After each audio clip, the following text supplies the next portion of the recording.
Today we will be looking at two horrifying caving stories that went horribly wrong. The second incident is especially tragic, marking the first such unprecedented event in the caving community, which raised concerns about their safety protocols. As always, viewer discretion is advised. It was May 11th, 1996, when an experienced caving team of 11 members and government safety experts ventured into Midnight Creek Cave, California. This cave had been off-limits since 1994, closed due to dangerous levels of hydrogen sulfide in the water. The team was there to test for gases and evaluate conditions, but what started as a controlled exploration turned into a nightmarish ordeal for one of them. The group had split into smaller teams to navigate the treacherous cave. Richard Breich, Colin O'Neill, Kurt Wexel, and René van Vrieswijk were part of the trailing group. The team set up gas detectors to check the hydrogen sulfide levels in the air. They tested the water for dangerous chemicals, focusing on sulfur content. Each team member took turns monitoring different areas of the cave. The safety experts looked for any signs of instability in the cave's structure. Everything seemed under control at first, but that would soon change. The upstream section had been uneventful, but as they began their return, tragedy struck. Richard, leading the group, stepped onto what appeared to be solid ground, a slick, moss-covered rock, and suddenly lost his footing. In an instant, he disappeared into a narrow, vertical chute in the streambed, his carbide lamp flickering out as he fell. The chute was just 3 feet in diameter, barely wide enough for Richard's body. He landed in a standing position, but his torso was twisted awkwardly, and his head dipped below the water's surface. The force of the fall wedged him in tightly, with his legs pinned upward and his chest compressed. The icy stream surged around him, filling his nose and mouth with freezing water. Panicked, he craned his neck upward, desperately trying to create an air pocket to breathe. The ever-present danger of hydrogen sulfide added another layer of dread to the situation, as the gas could quickly overwhelm him if he didn't find relief soon. For a few agonizing seconds, he wasn't sure if anyone had seen him fall.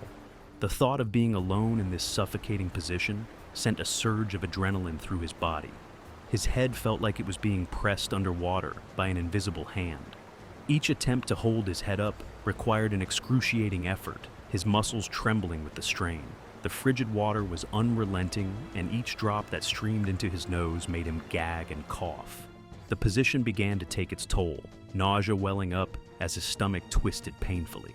Above him, Colin O'Neill had seen the fall and reacted instinctively, moving toward the chute to help. In his haste, Colin misjudged the slickness of the rock and slipped, plummeting into the chute himself.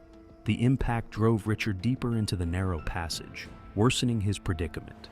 Richard's body compressed further, his ribs now pressing painfully against the unyielding rock walls. He couldn't tell if he was at the bottom of the chute or if there was another drop waiting beneath him. Fear and claustrophobia gripped him as the thought of hydrogen sulfide poisoning lurked in his mind. Colin struggled to free himself and called out for help. René and Kurt, alarmed by the commotion, rushed to the scene. With Kurt's assistance, René managed to pull Colin out of the chute, but Richard remained trapped. His friends could see the water level rising around him, his face pale and his eyes wide with terror. Every second was critical, and the thought of toxic gases accumulating in the cave added to their urgency. Richard's attempts to breathe became a tormenting cycle. He would summon all his strength to lift his head, gasping for precious air, only to have his muscles give out and his head fall back into the icy stream. Each time, water filled his nose and mouth, triggering violent coughs and retches. His vision blurred, and waves of nausea surged through him. The effort of holding his head up was draining him faster than the cold water could. The group quickly debated their options. Falling onto Richard to push him downward was a desperate and risky move, but it seemed like the only immediate solution. With careful coordination, one of them positioned himself to use the weight strategically. As he tried to push, the force caused Richard's body to shift, but instead of freeing him, it drove his right shoulder against the jagged rock, leaving him gasping in pain. His legs twisted further, sending searing pain through his hips. Time was slipping away. The air in the cave was heavy with tension. René and Kurt checked their maps frantically, searching for an alternate passage that might lead to a position below Richard. If they could access the chute from another angle, they might be able to push him upward instead of driving him deeper into the narrow trap. The clock was ticking, and Richard's groans of pain spurred them into action. The possibility of rising gas levels added to their desperation. While Renee and Kurt searched for the alternate route, Colin stayed with Richard, trying to keep him calm. But Richard's condition was deteriorating. His lips turned blue, and his breaths came in shallow, labored gasps. The strain of holding his head above the water had taken its toll. His body convulsed, and he gagged, each retch making it harder to breathe. The sensation of drowning was ever present, a cruel reminder of how precarious his position was. After what felt like an eternity, Renee and Kurt found a potential route. It involved traversing a tight, water-filled passage that would bring them below the chute. The route was cramped, but there was no other choice. The two squeezed through the narrow tunnel. The passage was barely wide enough to allow movement. Meanwhile, Richard's strength was fading. His head dipped below the water again, and this time, he struggled longer to lift it back up. The effort sent a fresh wave of pain through his neck and shoulders. His mind raced with dark thoughts. What if this was it? What if his friends couldn't reach him in time? He thought of his family, of the things he'd left unfinished. Each thought was interrupted by the cold, choking grip of the water, and the stinging realization that the air he was gasping for might itself be tainted. Finally, Renee and Kurt emerged at the base of the chute. From below, they could see Richard's ordeal. Meanwhile, Van reached the scene. Without even asking what had happened, he quickly sprang right into action. Van, coordinating with Colin, grabbed Richard by his legs. They began the delicate process of pulling him upward while Colin and Renee pushed from below. The angle was awkward, and the walls of the chute made every movement a struggle. Richard felt the pressure from below and tried to assist, pushing with what little strength he had left. The pain in his shoulder flared as he twisted his torso, and his ribs screamed in protest. But inch by inch, he began to rise. The water level receded slightly, giving him just enough space to catch his breath. Encouraged by this progress, his friends redoubled their efforts, spurred on by the knowledge that failure was not an option in such a hostile environment. With one final, coordinated push and pull, Richard's torso broke free from the chute. Colin grabbed him under the arms and hauled him onto the ledge, his body collapsing like a rag doll. He lay there, shivering violently, his chest heaving as he gulped in the damp cave air. His friends gathered around him, checking for injuries. Though he was battered and bruised, with a likely dislocated shoulder, he was alive. The exit from Midnight Creek Cave was fraught with difficulty, made all the more challenging by Richard's impaired vision. As the only one familiar with the cave's complex layout, the responsibility of guiding the group out fell entirely on his shoulders. Without his glasses, the dim light from their carbide lamps did little to clarify the path ahead. Every shadow seemed to shift, turning familiar terrain into a confusing labyrinth. Richard relied on his memory of the cave's passages, but the blurred shapes and uneven surfaces slowed their progress. His companions stayed close, assisting where they could, but much of the navigation fell to him. Each turn and crawl through narrow passages felt like a test of endurance as they cautiously moved forward. Step by step, the group made their way toward the surface, their pace deliberate but determined. When they finally emerged into the open night, the sight of the stars above felt like a hard-won triumph over the endless shadows they had left behind. The nightmare was over. Looking back on that night, it was clear that Richard's survival was due to the quick thinking and unwavering determination of his friends. Without their efforts, the outcome could have been tragically different. Midnight Creek Cave, with its hidden dangers and unforgiving terrain, had tested them all in ways they never anticipated. This next story unfolds an event that had never happened before. In late November 1992, Banshee Hole in Tennessee became the site of a tragic caving accident. The cave, known for its imposing 95-foot vertical entrance, challenged even seasoned cavers. On this particular expedition, 4 cavers descended the sheer drop into the cavern below. Among them was a relatively inexperienced participant, unaware of how critical technical precision and physical endurance would be during their exploration. The descent was executed with a single rope system anchored securely at the surface. Each caver relied on their gear to descend into the darkness. The first few minutes inside Banshee Hole were uneventful. The team explored a section of the cavern, using the steady glow of their lights to navigate the rugged terrain. The cave stretched out before them, consisting of narrow passages and open chambers. They moved carefully, marking their path with chalk to ensure they could find their way back. The entrance chamber, while wide, quickly funneled into a narrow corridor that descended further into the earth. The walls were slick with moisture, and tiny rivulets of water trickled down in places, disappearing into unseen cracks below. The group advanced deeper into the cave, the corridor eventually giving way to a large open chamber. The floor was uneven, a patchwork of smooth stone and jagged edges that required careful navigation.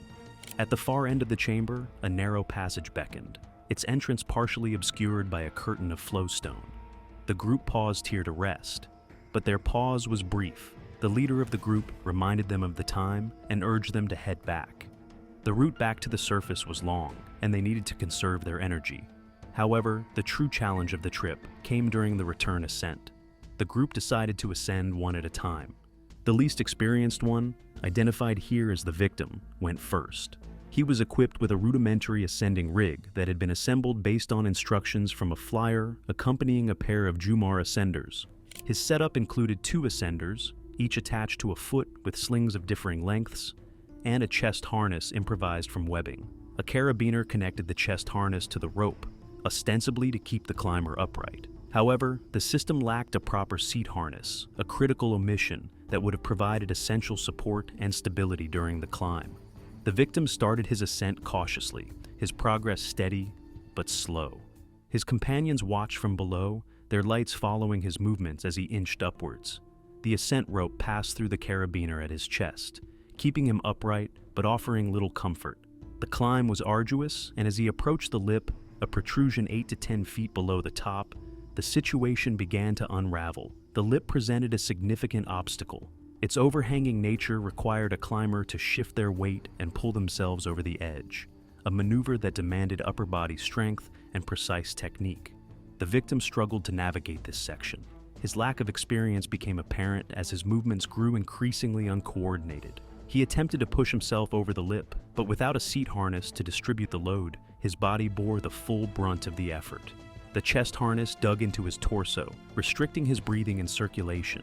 After several attempts, the victim became visibly fatigued. His arms trembled with the strain, and his progress halted. The other cavers quickly realized the severity of the situation. 2 of them ascended to his position, hoping to assist. They tried various techniques to either pull him over the lip or lower him back down, but their efforts proved futile. The makeshift harness, now reinforced with additional webbing, became a trap rather than a support system. After nearly 3 hours of exhausting attempts, one of the cavers made the difficult decision to leave the group and seek outside assistance. The remaining cavers stayed with the victim, offering encouragement and trying to keep him calm. The chill of the cave seeped into their bodies as time stretched on. The victim's breathing grew labored, and his body sagged against the webbing. Suspended in the harness, his circulation was increasingly compromised. The Cumberland County Rescue Squad responded with precision and urgency, mobilizing their team and equipment within minutes of receiving the distress call. Their arrival at the scene, a mere 40 minutes later, gave the caving team some hope. The squad members were well acquainted with the challenges of cave rescues, tight spaces, complex rigging, and the physical toll such operations take. However, the situation at Banshee Hole presented a particularly grim and challenging scenario. Upon reaching the victim, they quickly assessed his condition. He was suspended in the improvised harness system, his body showing clear signs of distress. His head lolled slightly forward, and his skin appeared pale and clammy. His labored breathing and intermittent groans painted a picture of someone teetering on the edge of collapse. The rescuers knew time was of the essence, not just to free him, but to manage the physical trauma that came from hanging suspended in such a position for hours. The team worked methodically to secure the victim and stabilize his position while preparing to lower him to the ground. They reinforced the harness, ensuring it wouldn't fail under the strain of their maneuvering. Communication was steady and precise, every action coordinated to minimize additional strain on the victim. Finally, after a painstaking effort, they succeeded in freeing him from the webbing that had been his prison. As the tension of the situation momentarily eased, a new crisis unfolded. No sooner was the harness released than the victim went into cardiac arrest. The sudden and violent collapse left no room for hesitation.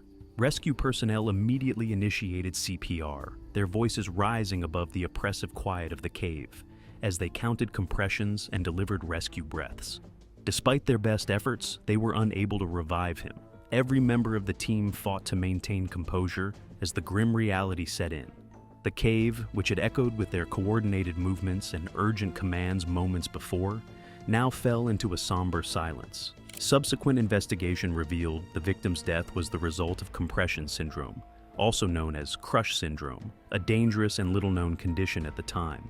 This life-threatening complication occurs when blood circulation is restricted for a prolonged period. The blood in the compressed areas of the body becomes toxic due to the accumulation of lactic acid, potassium, and other byproducts of cellular metabolism. When circulation is suddenly restored, these toxins flood the bloodstream, overwhelming the body's systems. The result can be catastrophic, shock, organ failure, or, as in this case, death. The phenomenon of compression syndrome was relatively unfamiliar in the US at the time, with few cave rescue teams adequately trained to recognize or manage it. Experts would later speculate that if medical interventions like intravenous saline and specific medications had been administered before the release of pressure, the outcome might have been different. However, in the confined and treacherous environment of Banshee Hole, the odds had been stacked against the rescuers from the start.